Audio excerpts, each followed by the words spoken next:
Good morning, everyone. Welcome to Pre-Market News and Views by Money Stocks. Today is Thursday, October 18th, 2012. Let's jump right into the charts here. We'll start off with the usual S&P 500 E-mini futures. You'll see that the futures are trading down about $1.25 today to around the 1455.75 level.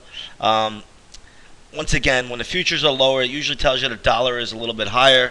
That is the case this morning. The U.S. dollar index is catching a bid. It's just up 8 cents, not that big a deal. But nonetheless, dollar has pulled back a little bit, basically around 7 o'clock. And you can see how the futures here have basically bottomed out around 7 o'clock. So that inverse relationship between the U.S. dollar index and the S&P 500 E-mini futures is still very well intact. I think that's what traders need to continue to follow. That really tells you everything you need to know. So again, we'll watch how this market plays out today. But again, the dollar is still the main focus. Let's take a look at gold and oil today. Start off with gold is down 9 points to $1,744 an ounce. That's a pretty decent drop on gold this morning. Let's take a look at the GLD. You'll see that the GLD is trading lower down to the 168.64 level. So gold is starting to flounder a little bit, starting to get a little bit weaker, selling off a little bit more. We'll see how it plays out, but ultimately I think gold probably wants to pull back a little bit more in the bigger picture of things, and traders should watch it there. I do think there'll be a buy point at some stage of the game here, but just not yet. Gold with a pretty decent sell-off today, and the dollar is not really the factor. It looks like the China slowdown and things of that nature are affecting gold a little bit more, but nonetheless, gold is down today. Let's take a look at oil. Oil is down about 18 cents on the back of a stronger dollar. Let's take a look at the USO. Here you can see the USO trading at 34.10. Not that big a deal. It closed yesterday at 34.10. So we're really not getting any movement here in the USO.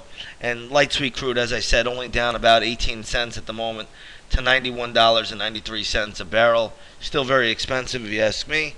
But that's what we're dealing with this morning. So we just want to, keep it in perspective. If the dollar gets more of a bid, I think oil could come under pressure. If the dollar actually starts to fall, then I think oil and gold will both get a little bit more of a significant bounce today. So we'll see how that plays out. There are a lot of stocks in the news. eBay, American Express, Xilinx, but they're not really moving all that much. So I'm going to go over the stocks that I see are the biggest movers and the ones that give us the best opportunity to have gap fill bounces or gap plays this morning. All right, let's start out with this ALGN. This is Align Technology. This is a little bit on the lighter volume side. This stock sometimes trades a million shares, sometimes it doesn't. This is a pretty strong gap down on the bigger time frames. But here's the levels that you want to watch for quick bounces. I think 27.05 is a good level, 24.03, and then you have $20.60, $20.60, and then all the way down to the 1980 level. So watch those levels for this one. All those levels look decent for bounces. Let's take a look at ticker symbol DHR. This is good old Danaher. This one is also falling pretty decently. It closed yesterday at around $56.10. Today it's trading at $54.40. I think you have support around this 54 level. So whether it's 54.10, 54 even number, $54 is some support. But any move below there, you don't want that. It's already gotten there already in the pre-market. After that, it's going to be 53.18. 52.23, and then 51.10. So watch those levels. Watch those levels on that one. Let's take a look at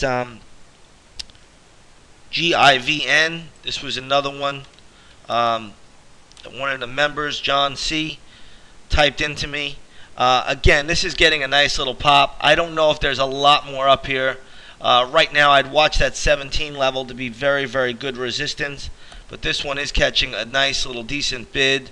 But I'd have to say, I don't know how much is really left in this one. It looks like it's up a lot. I don't think it's a great fade. It's a little bit on the light side for B, to be honest.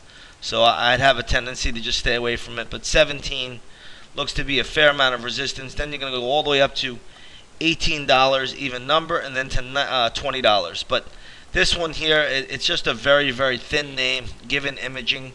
I would have a tendency to just shy away from this one altogether because the volume is just not there. Some days this stock trades 32,000 shares, but in any case, that's kind of the way it is right now. You have another one out here, Mellanox. This one's a popular stock because it's in the Investors Business Daily, but it's also a very thin stock, generally not trading. Well, I guess lately it's traded around $1 million, but usually it's around 600,000-700,000. Stock is getting roasted, but it has had a really big bounce back from yesterday's low, trading around 84. I believe it or not, I don't have a great level on this one. I think it's probably got good support around the 66, make it $67 area, 200-day moving average on the daily chart. But other than that, I really just don't see a lot to do with it. So I'm going to leave this one alone, leave it up to you guys to decipher it, if you will. But for me, unless it got down to that 67 level, basically where it almost went to yesterday, I have no interest in it. It's just not giving me a good risk-reward setup. There are a lot of other popular names out there today. eBay is out there today. Again, I just don't see much on eBay. Yesterday it closed at 48.20. Today it's at 48.55. American Express, this is another one that closed yesterday at 59.37. It's at 59.24. I just don't see anything there. Union Pacific, this is a leading rail stock. Again, it closed yesterday at 123. It's at 124. There's just not a lot of movement in some of these names, so you want to be a little bit cautious with it. Here's another one that you could look at, Select Comfort. This stock closed at 32.63. Right now it's trading at around 29.95. So I have some levels on this one, but again, this is a little bit on the thinner side. So and it's a strong gap down, so you want to be a little bit cautious with it. I have 28.50, 26.68, and 24.88, and ultimately 22.86. So you want to watch those levels on that. You could get some quick bounces, but again, it's a strong gap down, so be careful with this one as it can go lower. Morgan Stanley also reported earnings. Again, the stock is not really doing that much. Closed at 18.50 yesterday. It's at 18.85 this morning. So there's just not a lot going on in way of movement. We like to see gaps, over $1, $2, $3. The bigger the better, in my opinion. The easier they are. But in any case, this one right here today, you're getting a lot of just small little minor gap ups or gap downs. You can't make too much out of it. So we're going to have to sit tight today. Got a few out there. Let's see how it plays out, and we'll see what the market gives us. Again, futures are coming in a little bit. So you had some economic news, I think, just out, but nothing damaging. Keep an eye on the dollar. Dollar will tell you everything you need to know today.